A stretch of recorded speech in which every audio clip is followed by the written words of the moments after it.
All right, let's go ahead and get started. We're a minute late coming in. Just to let you know, our numbers will start. Our numbers will start here in about 45 seconds. We'll go over the highlights of our. We'll go through the highlights of our numbers, and then we'll break them down. Just to let you know, looking at the outside financial markets, because they set the tone for the day for all commodities. The dollar is up a small amount. Crude oil is up a small amount, very close to unchanged. Gold is down $13 an ounce. As we're going into the release of the report in 45 seconds, cotton's unchanged, soybeans unchanged, corn down 3, wheat down 3. Now, these are moving around. We were a little lower just a minute ago. Here we go.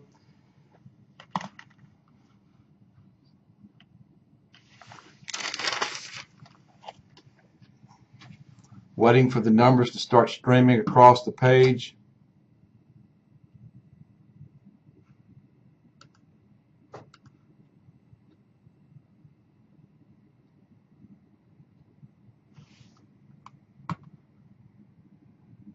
Sometimes it takes a minute.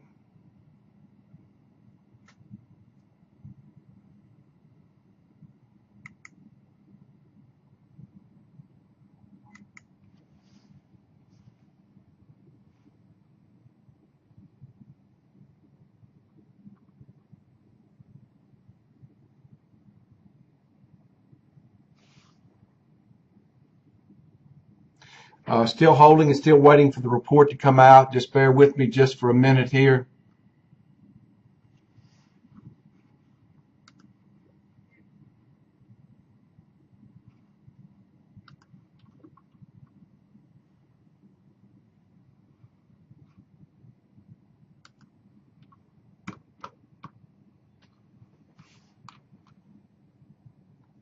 Still no report.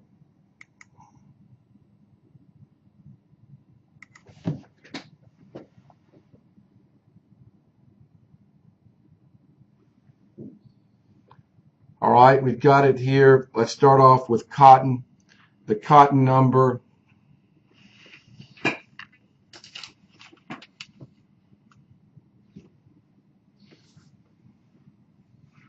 $546,200 running bales, a very, very large number, even larger than the previous 2 weeks. We'll go next to wheat. Wheat, 544,000. Another good number. Corn, 1.07 million metric tons.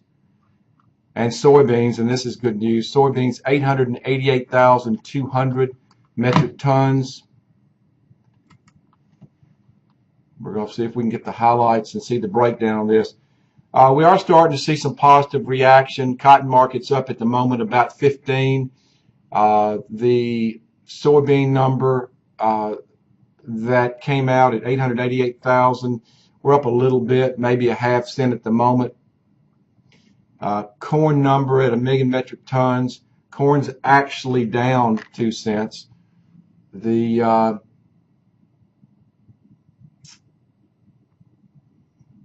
wheat number, 544,000, down 3 cents also. And so you're about where you were before this number came out. Let's see if we can get the breakdown.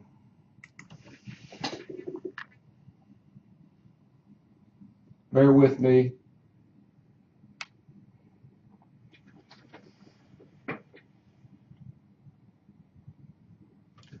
These are excellent numbers. We'll get the breakdown in just a minute, but for cotton to be for the 3rd week in a row over 400,000 is proof that we've seen very, very good mill buying at these low levels. I think that bodes well. That bodes well for the market. While we're waiting, let's just mention to you the conference call coming up next week on the 11th. Well, actually, in about a week and a half on the 11th, we'll have Gerald Nieper joining us. That's our monthly conference call. You can go to our website to learn more about it.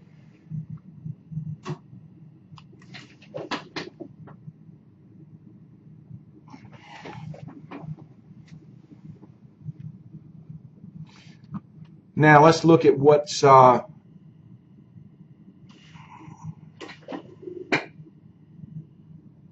on the USDA site right now, and so far they've not posted it on the site.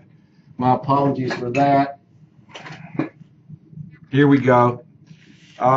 Let's look at the breakdown.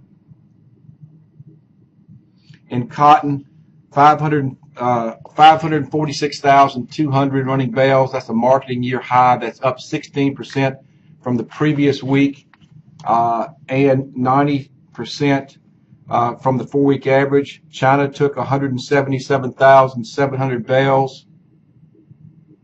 Vietnam took 174,800 bales.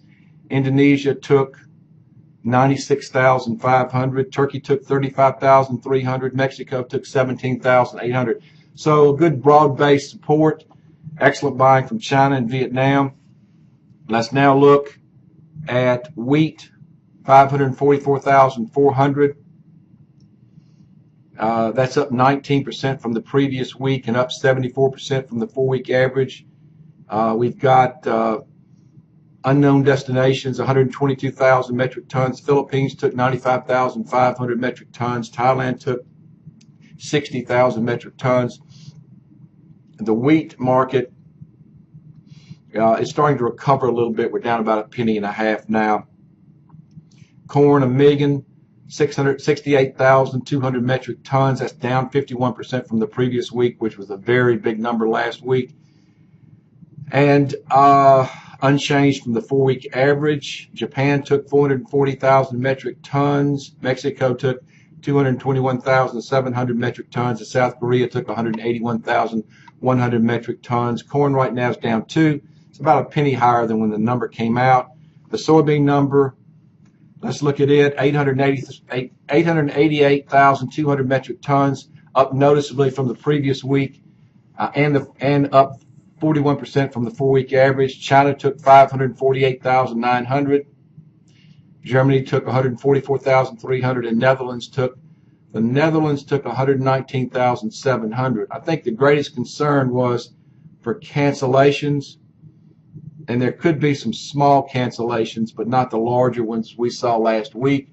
There were some cancellations, some announcements that came out earlier in the week, and that was considered negative for the market. And the bean market has responded in a very favorable way. Beans were unchanged just before the number came out. Now soybeans are up 4.5 cents. So we are seeing favorable movement there. The cotton market, as you look at that in response, we were down about 8 points when this number came out. Now we're up about 15. We've been up to 59.60. So we are moving up with that. I think these are good numbers. I think that they're excellent numbers for cotton. It shows we're seeing good export demand at these lower prices. Good numbers, again, for wheat and for corn. And the bean number was relief. And the relief is that we did not see a large cancellation come in here. There was some fear that China was canceling and starting to move their purchases to South America. Let's talk a little bit more about the market. Just looking at over the last week what we've seen happen. Start with soybeans. Over the last week, soybeans are down about 11 cents. Looking at the negatives, looking at the positives, the negatives, we're still having to struggle with some concern over cancellations. That's been a negative. Favorable weather in South America has been a little bit of a negative for the market. The positives, we're starting to see some stabilization in the outside markets as we look at the dollar at these high levels. Some sign that we might be topping out, at least temporarily there. Crude oil starting to find a little bit of support. And also seasonals. This is the time of the year, especially as you get into the first part of February, where markets normally start to trend back higher. As far as the bottom line for soybeans go, we really don't need to see cancellations from China. If we do see that, that sort of trumps everything else. If they stop, if soybean meal starts to firm up, I think we've got a chance to follow the seasonals up into the spring. As far as what to do, a rally into the spring for soybeans will definitely be a selling opportunity for farmers, because this is probably going to be a pretty big crop for soybeans, so they need to be able to take advantage of that. Let's next talk about corn and what's been happening in corn. Corn over the last week down about 13 cents. Looking at the positives and the negatives. First, with the negatives, the ethanol margins have not been good. We've had some negative spillover from soybeans. On the positive side, exports have been improving in corn. We're also looking at the possibility of lower corn acres in the spring, and seasonals are turning up. Bottom line, if we continue to see good demand and soybeans can stabilize, then we have a chance to strengthen into the spring. Also, something that farmers should consider doing hedging if later on as we get into the spring we're at higher levels. I think some of the higher levels people have talked about, 425 to 440 in the December corn. Corn right now is at about 402. One thing I did not mention is in our backup here in soybeans, some of the talk from analysts is how high can we go in November soybeans? $9.90 to $10 is sort of an area people would like to see to be able to do some pricing. And November soybeans right now at $9.62, up about 4, $9.62 1/4. Now let's go to wheat. Over the last week, we've seen wheat down 27 cents. And when you talk about wheat, you talk about the negatives and the positives. You start off with weather. Improving weather worldwide in wheat producing areas has been probably one negative. Also, the influence of soybeans and corn. Also, some of the outside financial markets have been negative to wheat. As we look at positives, the seasonals are starting to point up. And if we start seeing some weather difficulties a little later in the spring, I think that could cause the market to move higher. Looking at the bottom line, if soybeans and corn prices can stabilize and rebound, and weather in wheat producing countries around the world turns unfavorable, then we could see a seasonal rally there, which is typically into May. How high? July wheat right now is at 514, 570 to 575 is an area some technical analysts have been talking about. Now let's go to cotton. Cotton over the last week has rallied about 150 points from where it closed about a week ago. As we look at the negatives and we look at the positives there, speculators and funds have been selling the market. Those have been the primary sellers. Outside financial markets have been somewhat negative in recent weeks. The strengthening dollar, the lower crude oil, etc. And then the larger carryout worldwide has certainly been a negative. The positive, we've seen outstanding meal buying. We see it again this week in this export number that just came out. Under 60 cents, there just appears to be very good buying. So we've seen good meal buying supporting the market, and whenever we've seen rallies, we've seen speculators selling the market. And so in time, hopefully, there's a base built down here and we can see some movement. Looking at the bottom line for cotton, if the combination of good meal buying and improved outside financials continue to stabilize, then we could see speculators start covering shorts, which could cause a bounce in old crop to the 63 to 64 level. As we look at December cotton, in special regard for farmers, cotton is underpriced at 62.50. Right now, that's where the December is actually firmed up. December is up around 63. We are underpriced at this level, and as far as what to expect looking forward, analysts are still talking about high 60s, possibly even 70 as possible by planting time.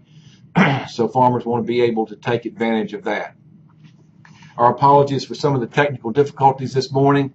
That wraps up our meeting today of our live export sales report. We'll be putting this online later for you to come back to if you'd like to look at it.